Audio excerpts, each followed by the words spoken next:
All over the world, wherever American soldiers are on duty, Army Medical Service personnel must also be on duty. And in order for them to be able to do their jobs, they must have the tools of their trade, the right medical equipment and supplies when and where they need them. To assure that needed equipment and other material are where they're needed, when they're needed, is the responsibility of the medical supply system. But because the system is a good one, doctors, nurses,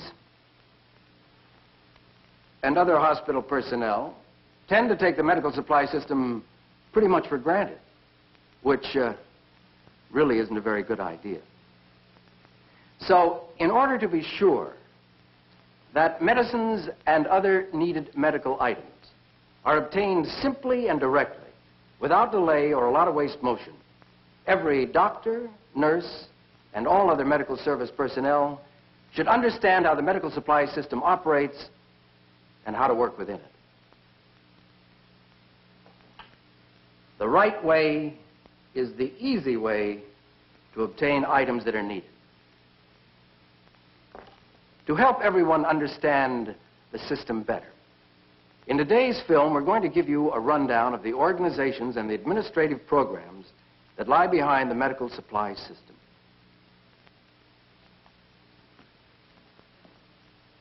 To put it in its simplest terms, two organizations do most of the work with regard to the wholesale stock of medical materiel.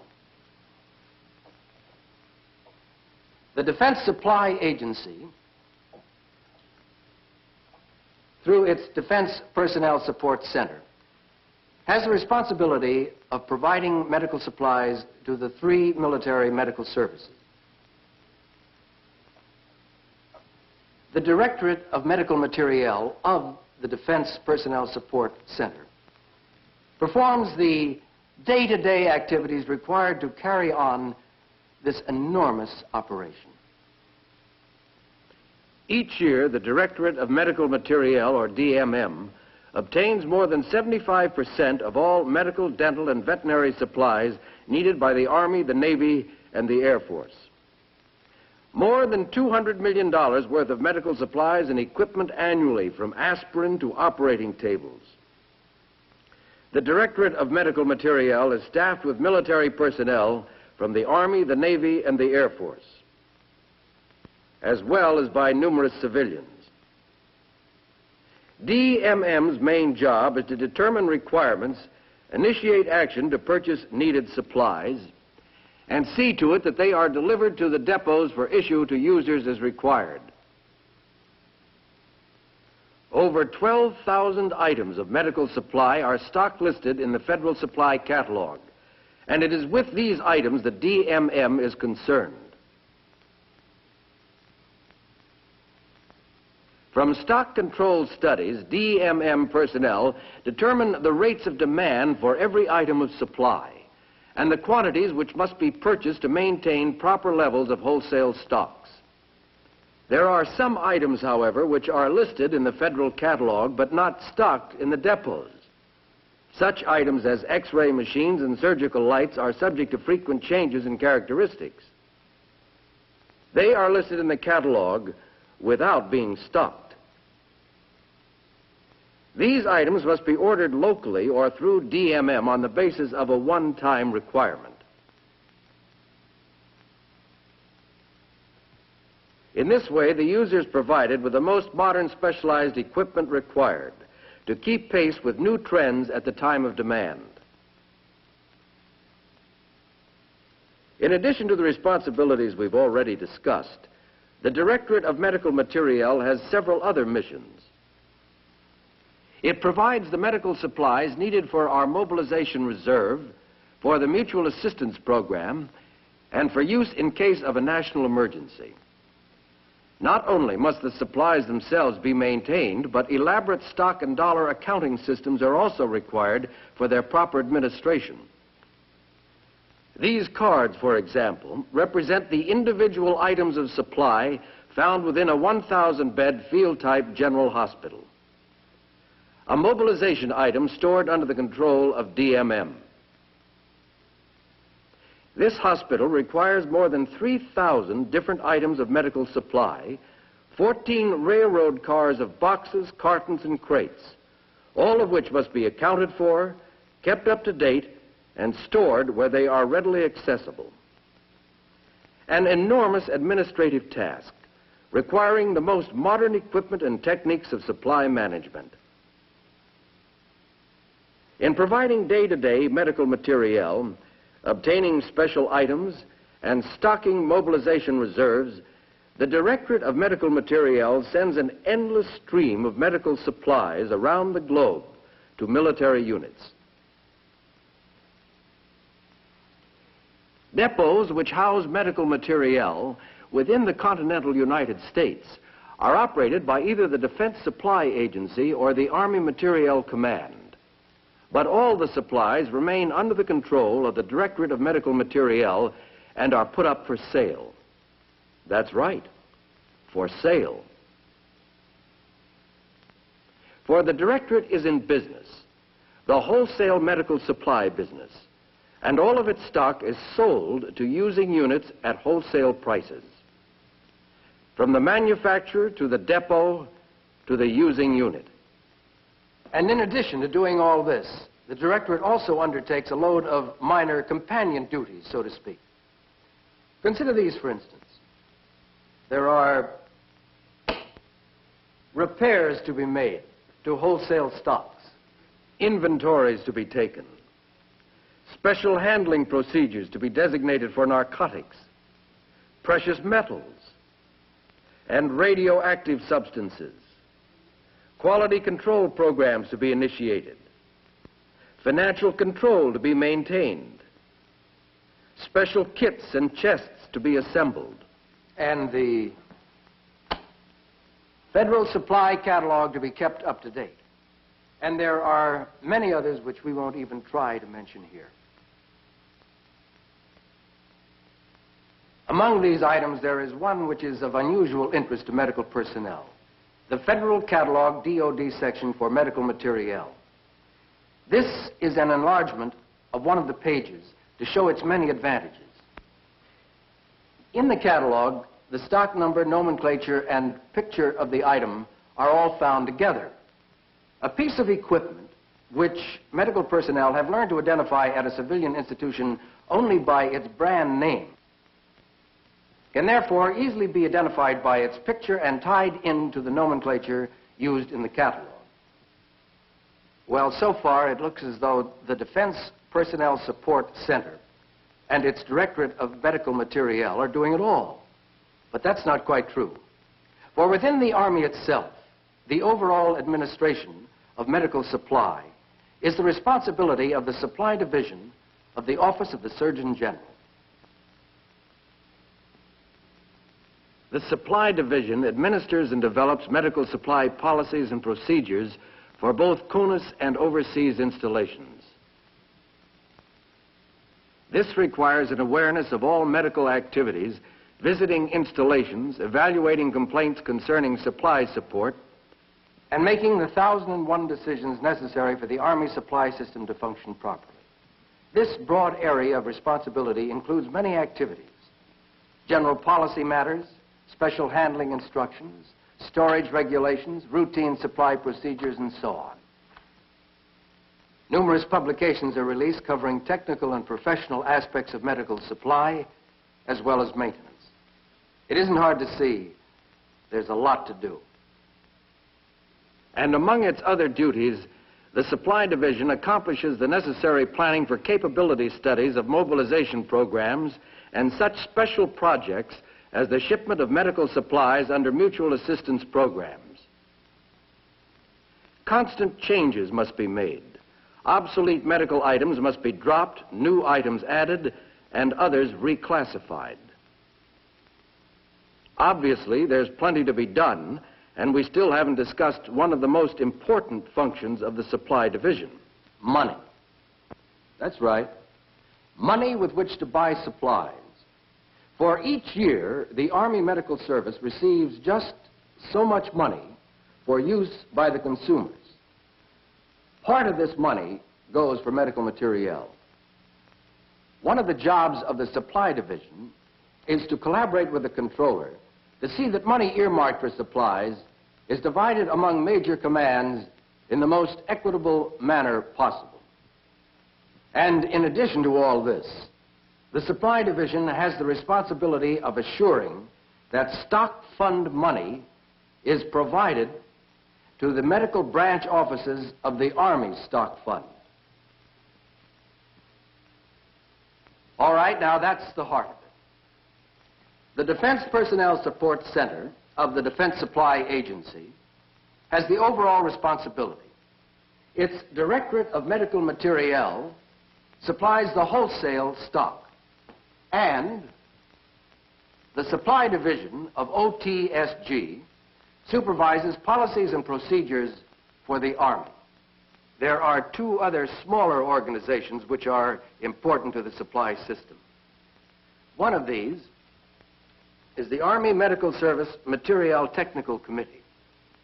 The Technical Committee is primarily concerned with approving actions pertaining to medical materiel used by personnel in field-type units.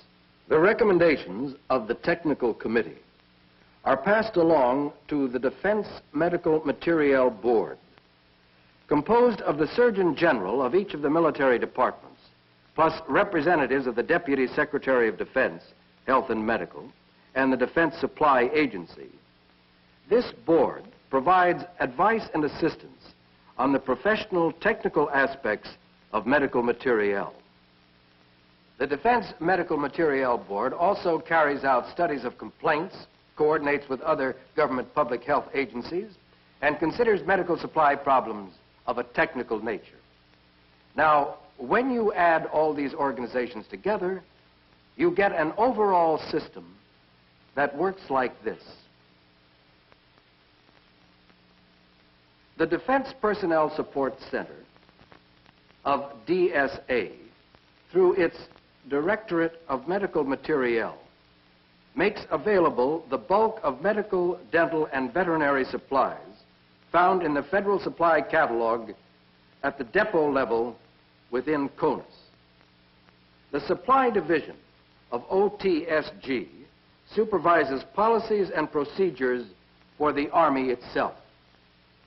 And in requesting the addition, modification, or deletion in wholesale medical supply system items, the Defense Medical Materiel Board works closely with the Defense Personnel Support Center.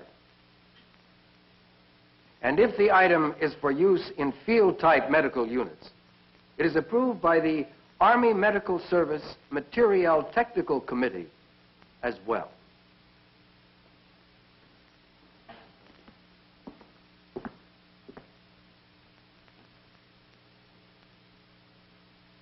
Here is a chart showing those organizational relationships. Because the medical supply activity for the entire Army is such a big job, one other organization is required. The U.S. Army Medical Materiel Agency, or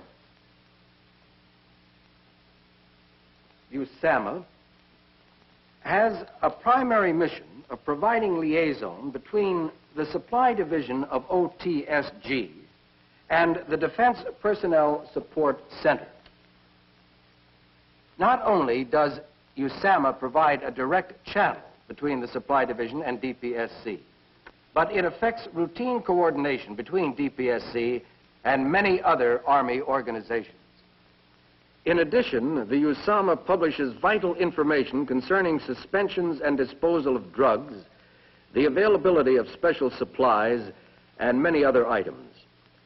USAMA also carries out an extensive customer service program. A second major mission of the Army Medical Materiel Agency is General Limited War Mobilization Planning.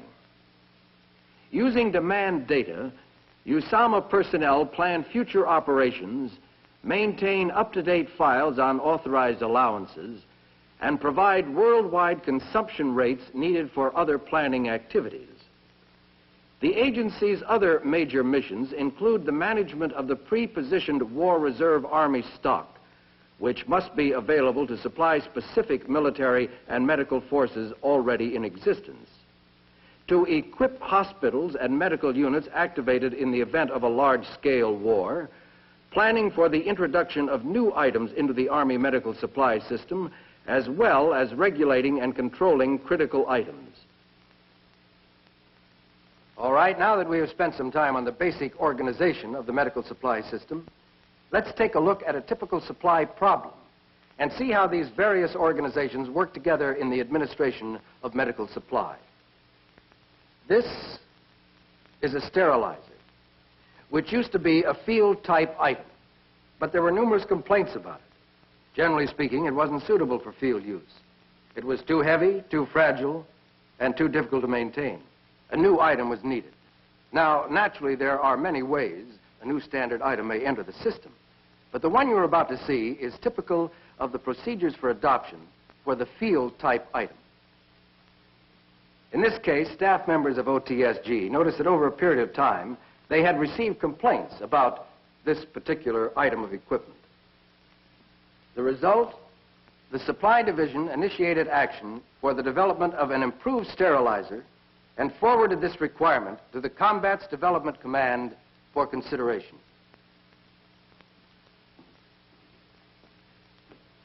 After approval by the Chief of Research and Development of the Army, the U.S. Army Medical Research and Development Command developed under contract with a commercial concern a new sterilizer.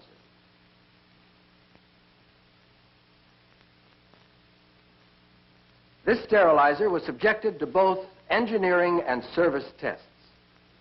Engineering tests were primarily concerned with the ability of the new equipment to withstand the wear and tear of field use. One test, for instance, consisted of subjecting the unit to a 51-inch drop and then making sure it was still in working condition. Service tests, as the name implies, consisted of having personnel use the new item in the field to see that it was satisfactory. When the new sterilizer was approved by the Army Medical Service Materiel Technical Committee, detailed information concerning the item was processed to the Defense Medical Materiel Board for coordination with the Navy and Air Force. The Defense Medical Materiel Board type classified the item and passed the essential characteristics data to the Directorate of Medical Materiel.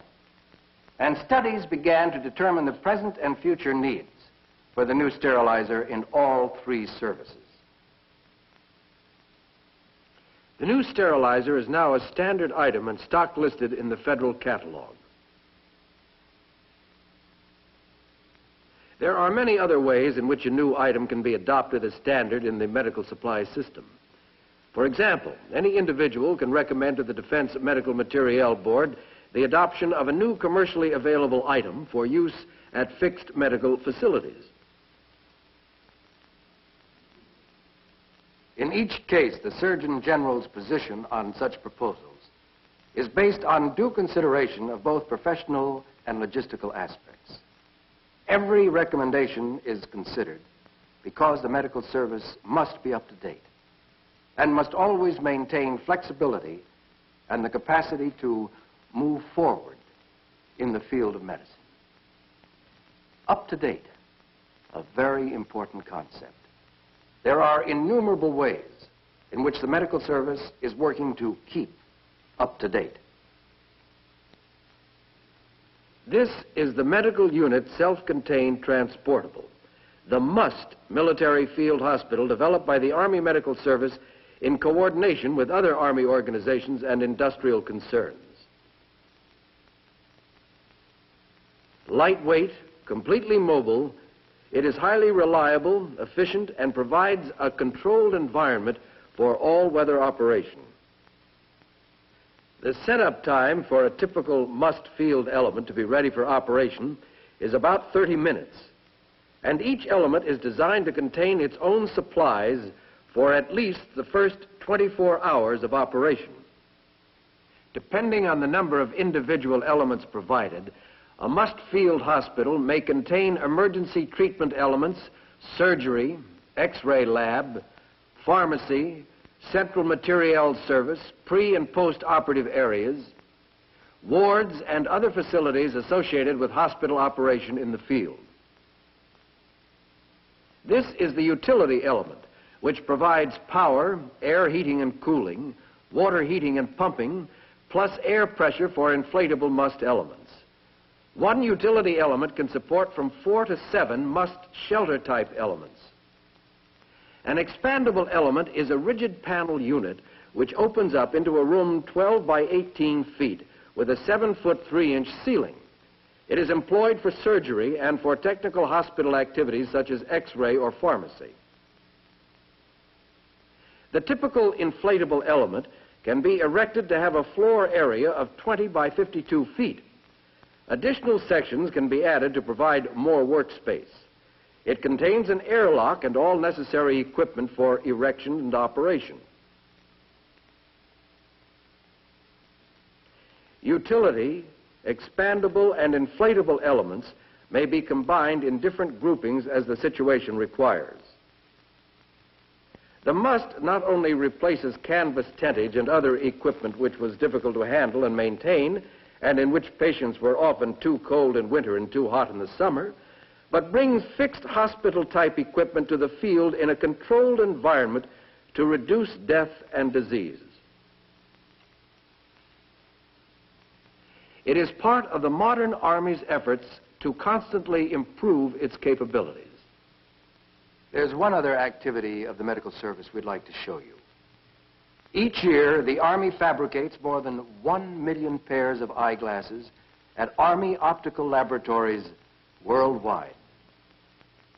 Army Medical Service optical laboratories supply eyeglasses to the Army, the Navy, and the Air Force.